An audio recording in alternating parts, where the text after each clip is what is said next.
জঙ্গলে রান্না, তাও আবার যদি হয় মাংস কষা। তো আজকে পুরো দেশি স্টাইলে জঙ্গলের মধ্যে খেজুর কাঠের আগুন দিয়ে মাংস রান্না করব। তো ভিডিওটি প্রথম থেকে শেষ পর্যন্ত সম্পূর্ণ দেখতে থাকো আমরা কেমনভাবে জঙ্গলের মধ্যে মাংস রান্না করছি। এবং যদি ভিডিওটি ভালো লাগে ভিডিওটিকে লাইক, চ্যানেলটিকে সাবস্ক্রাইব করে দেবে। তো প্রথমে এখানে উনানের মধ্যে কড়াই চাপিয়ে তার মধ্যে সরষের তেল দিয়ে তেলটি গরম করার পর এখানে পেঁয়াজ কুচি দিয়ে দিয়েছি। তো পেঁয়াজটি একটু লাল লাল করে ভাজা হয়ে গেলে এর পর আদা রসুন বাটা দিয়ে দেব। তো প্রথমে পেঁয়াজটিকে লাল লাল করে ভেজে নিই, তারপর মশলা দেব। তো ভিডিওটি দেখতে থাকুন।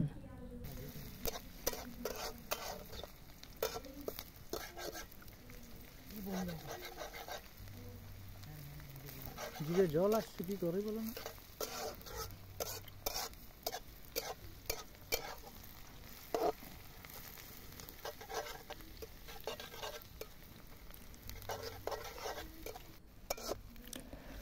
তো এখানে পেঁয়াজ ভাজা হয়ে গেছে এবং আদা রসুন বাটাও এখানে দেওয়া হয়ে গেছে। আদা রসুন বাটা মানে আদা রসুন কুচি করা, তো এখানে দেওয়া হয়েছে। এর মধ্যে এখানে মশলাগুলি দিয়ে দেবো, যা যা মশলা এনেছিলাম সেগুলি এখানে দিয়ে দিলাম। তো একটি বাটিতে এগুলি গুলে রেখেছিলাম জল দিয়ে, তো সেই মশলাটি এখানে দিয়ে দিলাম। তো এরপরে মশলাটি আরও কিছুক্ষণ 5 মিনিটের মতো কষিয়ে নেব, তারপর এর মধ্যে মাংসটি দেব। তো পুরো দেশি স্টাইলে আজকের মাংসটি রান্না করা হচ্ছে, তো দেখতে থাকো ভিডিওটি।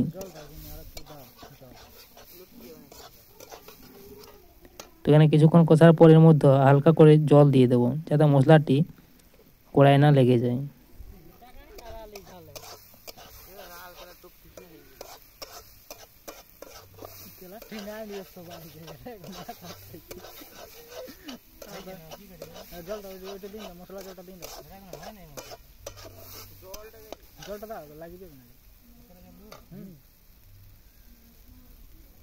তো এখানে হালকা করে জল দিয়ে দিলাম, দিয়ে মশলাটি কিছুক্ষণের জন্য আরও ফুটিয়ে নেব।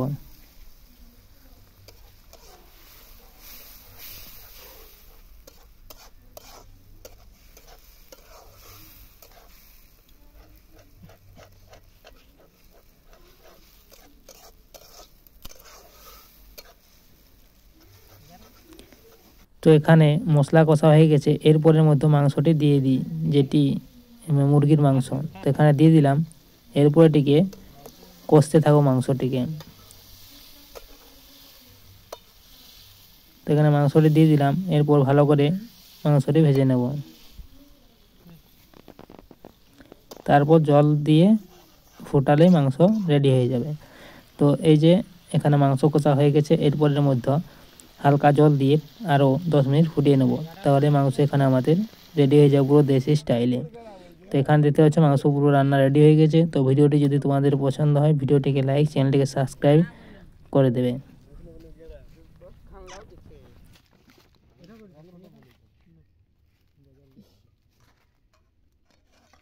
রজ টাইপের হয়ে গেল যে ঢোল তো ডাউগ্রামটা ভালো না গান